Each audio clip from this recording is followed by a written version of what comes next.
Most arborists think tree risk assessment starts with defects. It doesn't. It starts with targets. If there is no target, there is no risk rating. And that single idea changes how you look at every tree you assess. Today, we're going to break down target assessment and tree risk factors using the framework from ANSI A 300 Part 9 and the ISA Tree Risk Assessment Qualification Methodology. This is foundational knowledge for any arborist performing a Level 1, Level 2, or Level 3 assessment, and it's critical if you're preparing for TRAQ. Let's start with the definition. In the context of tree risk assessment, a target is a person, property, or activity that could be injured or damaged if a tree or tree part fails. Notice what that definition does not say. It does not say a target is the tree. It does not say a target is a defect. A target is what could be harmed.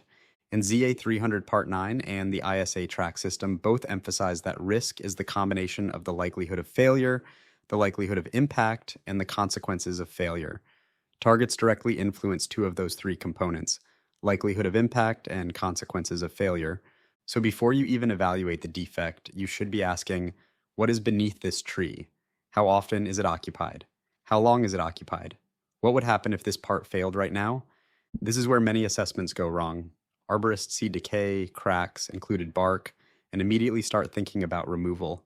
But without evaluating the target, you haven't assessed risk. You've only identified a potential hazard. Let's define that distinction clearly. A hazard is a tree or tree part with a defect that could cause harm. Risk is the likelihood of that hazard causing harm combined with the severity of the outcome. Hazard is about condition. Risk is about probability and consequence. And probability and consequence cannot be calculated without understanding the target.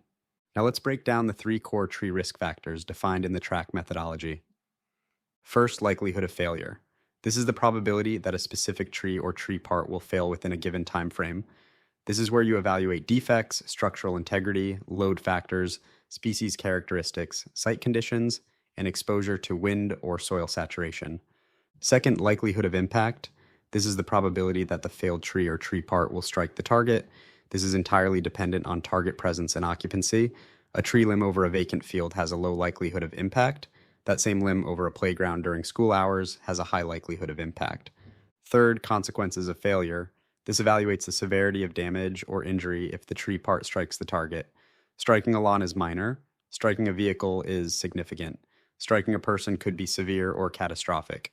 These three factors combine using the risk rating matrix to produce an overall risk rating: low, moderate, high, or extreme. But here's the key principle. Without a target, there's no likelihood of impact and no consequence of failure, which means there's no risk rating. And that doesn't mean the tree won't fail. It means failure would not result in harm to a defined target. Now let's talk specifically about common targets you must consider during an assessment. Targets generally fall into three broad categories: people, property, and infrastructure. People are always the most important target. Human life and safety carry the highest consequence rating in the matrix. A falling limb that could strike a person has fundamentally different implications than one that might damage a fence. When you assess a site, you must look for pedestrian pathways, playgrounds, sidewalks, outdoor seating areas, schoolyards, parks, job sites, and residential yards where people congregate. You must also think about duration and frequency. Is it a trail used once a month, or a sidewalk used every hour? Is it a backyard that hosts gatherings every weekend, or an area rarely accessed? If people are reasonably expected to be present within the potential impact zone, that must weigh heavily in your consequence assessment. After people, consider property targets: residential structures, garages, sheds, vehicles, fences, pools, outdoor equipment. These represent economic value and may influence consequence ratings, depending on potential damage severity. Then consider infrastructure: roadways, utility lines, communication lines, streetlights, adjacent buildings. In some cases, even temporary infrastructure like construction staging areas or event setups. Also consider activities as targets: outdoor classrooms, sporting events, farmers markets. These are intermittent but can represent high occupancy during certain times. A comprehensive assessment requires you to scan vertically and horizontally. Look up into the canopy to identify the part that could fail, then project outward to define the potential impact zone. Then evaluate what occupies that zone and how often. And remember, the absence of a visible target today does not mean there will not be one tomorrow. Good documentation includes notes about foreseeable changes in site use. Now let's walk through a real-world example. Imagine a mature oak with a large codominant union and included bark. There's visible cracking at the union and some minor separation. The tree is otherwise healthy. If that tree is located deep within a wooded area with no defined trail and no structures within falling distance, what is the target? There likely isn't one. The likelihood of failure might be possible or even likely depending on conditions, but the likelihood of impact is very low because there is no defined occupancy. The consequences are negligible. The overall risk rating would likely be low. Now take that exact same tree and place it over a residential driveway where two vehicles are parked nightly and children frequently walk underneath. Now we have a defined target. People and vehicles, likelihood of failure remains the same. The defect did not change. Likelihood of impact increases because occupancy increases. Consequences of failure increase because the targets have value and potential for injury. And because people are involved, the severity consideration increases significantly. The overall risk rating may now fall into the moderate or even high category depending on the specifics. Same defect, different target, different risk rating. That is the power of proper target assessment. Another critical concept is that target conditions can change over time. Construction may introduce new structures beneath a canopy. A property owner may install a patio. A school schedule may increase occupancy during certain hours. Seasonal use matters as well. A thorough tree risk assessor evaluates not only current targets, but foreseeable occupancy patterns within the specified time frame of the assessment. And ZA 300 Part 9 emphasizes that the assessment must specify the level of assessment and limitations. A Level 2 basic assessment conducted from the ground without advanced testing tools relies heavily on observable target conditions.